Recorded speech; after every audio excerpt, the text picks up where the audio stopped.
The last video I did was about building the lawn chair, and it ended so nicely with the kids taking me away from the chair after I had put it together that I didn't actually have a chance to show how I glued up the pieces and how the spring system underneath the chair works to make the back move. So I'll unclamp and take apart the chair and clean up the wreckage in our backyard.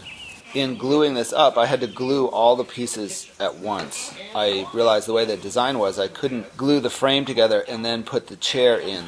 The seat and the back had to go in at the same time I was gluing the frame together.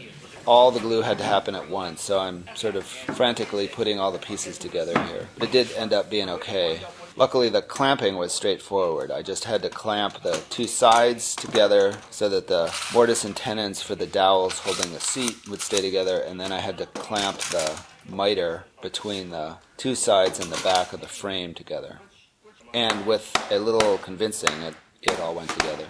For the top of the back, I just glued the two outer slats to a dowel and let the middle slats move around and float on the dowel. And I took the clamps off. It's actually not as heavy as I thought it was going to be. I thought it was going to be heavy, and it is heavy, but it's not quite as heavy as I thought it would be. And the back still moves. So the way I wanted the back to work, I let the two side slats come down to the underside of the seat, and then I hope to put a spring on each of those so the back would have a little give to it. It's not so much that you can adjust the back to different angles, which you could do with this design. But the way I did this is with springs, so the back would just have some give when you sit in it. The first springs I used, which felt okay when I was pulling on them by hand, were way too weak. They didn't hold up your back.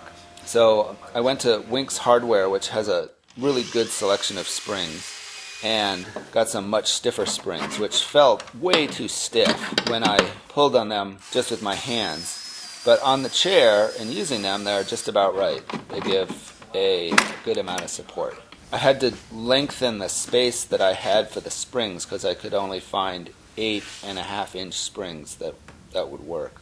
I think if I do this again, I'll know that, and I'll give the springs a little more space. So I took it outside where it belongs. I'm not quite sure where it's going to go yet, but the middle of the lawn feels good for now.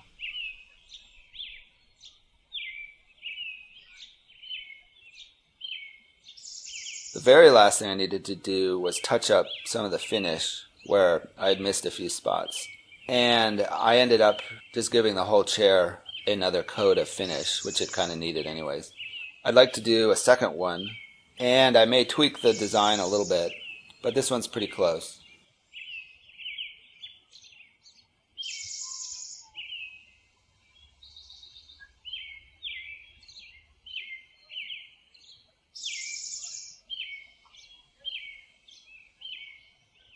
Thanks for watching.